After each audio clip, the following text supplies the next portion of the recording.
operates.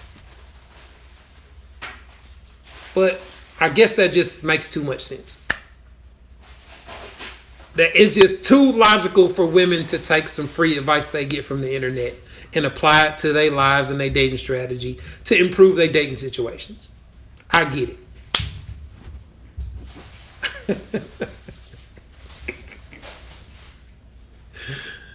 But according to y'all, we men need to understand something. There's something we need to understand. Because we just don't get it. Everybody, all the men I know that want to be in relationships are.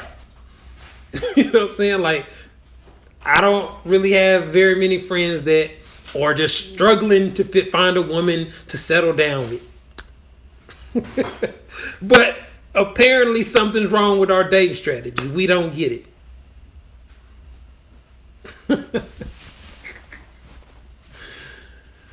What else y'all got, man? What other kind of questions y'all got for me before I get off of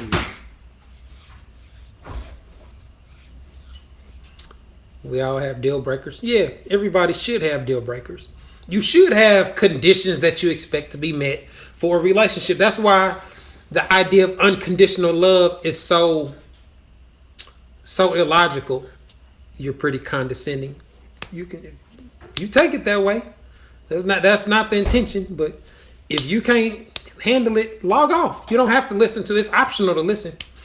But the idea of unconditional love is so illogical because if somebody you meet is not operating within your guidelines, you're not going to continue dating them.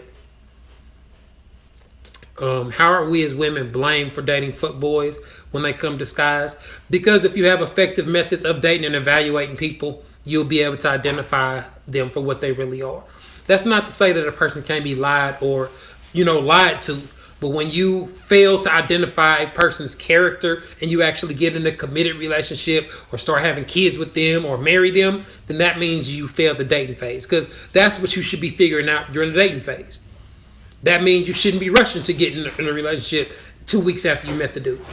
Spend some months getting to know him, getting to know his character, getting to learn him in different environments, learn how he handles different situations. The same way a smart man is going to be trying to learn you.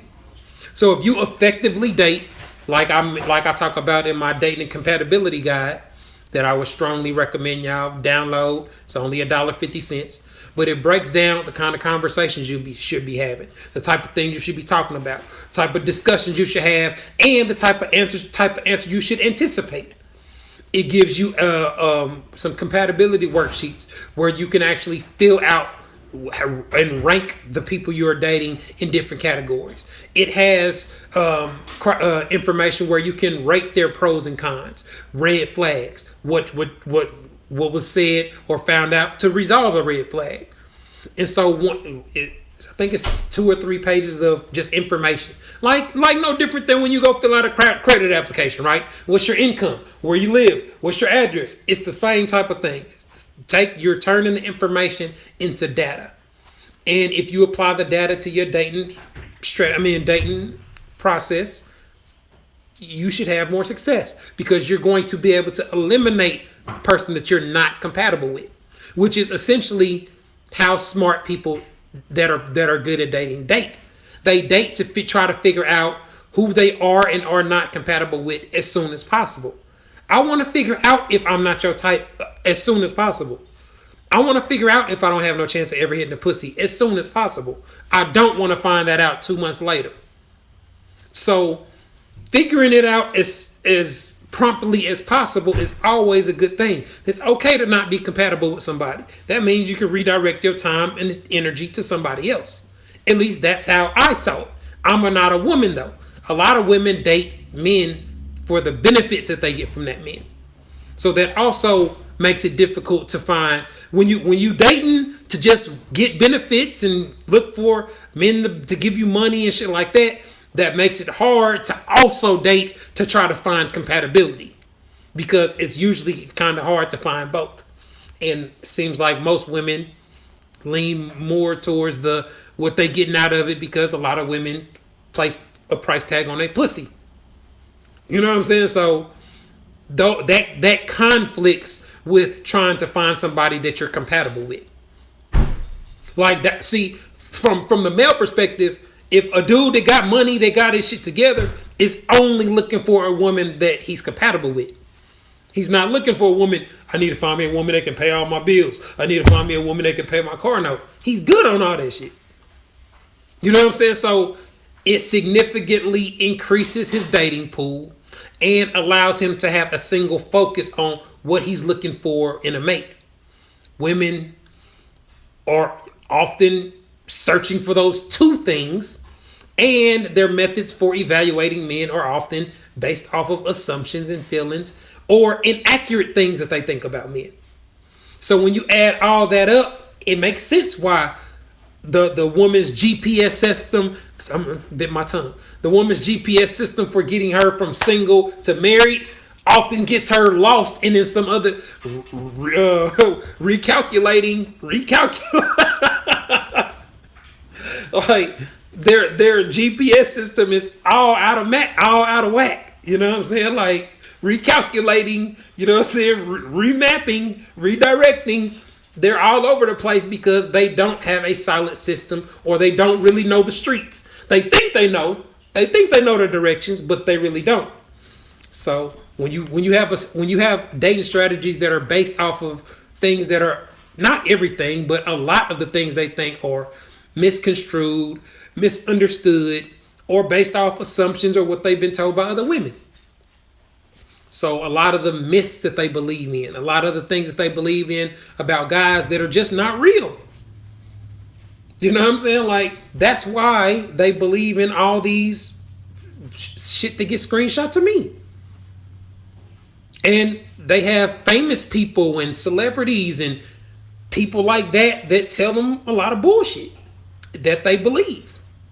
So there are a lot of things that mislead women, a lot of men that mislead women, and frankly, it's kind of easy to do because most women don't even pay attention to the things that differentiate a real man and a fuckboy. Just off the way that the things you observe, you see how they're like. It's like watching a train wreck.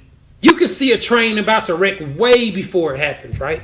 Like so when you see a woman with crazy, unrealistic standards and crazy dating strategies, you can tell soon as they that first conversation where she's telling you about the dude she met. Girl, he worked here, he made 200 grand, he got this, he was driving this and that and that. Like you can immediately be able to tell, like, damn, she's finna go all in on this and act like they compatible already. She don't know nothing about this dude. Like, you can just sit back and observe it. And then 6 weeks, a couple months later, when she's explaining to how they not compatible at all, you're not surprised.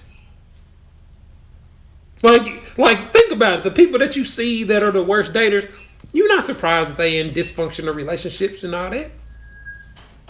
You expect it if you understand what it takes to have a healthy relationship. So, just wanted to drop some knowledge, man. Provide a little clarity on some of the thoughts and ideas that I saw in my comments earlier. Hopefully, y'all learned something from it. Hopefully, found it entertaining as well. Those of you that are watching on my YouTube channel, please subscribe to the channel. Give me a thumbs up. Show some love. Those of you that are on Instagram, tag your friends. Tell them to come watch it so they can learn something too. And those of you that haven't downloaded my dating and compatibility guide already, I strongly suggest you spend the $1.50 and download it to your phone or your tablet. It will significantly increase your dating experiences. So this has been Relationship Expert Terry Duran, man. I appreciate y'all taking the time to tune in. Y'all have a good day. Peace.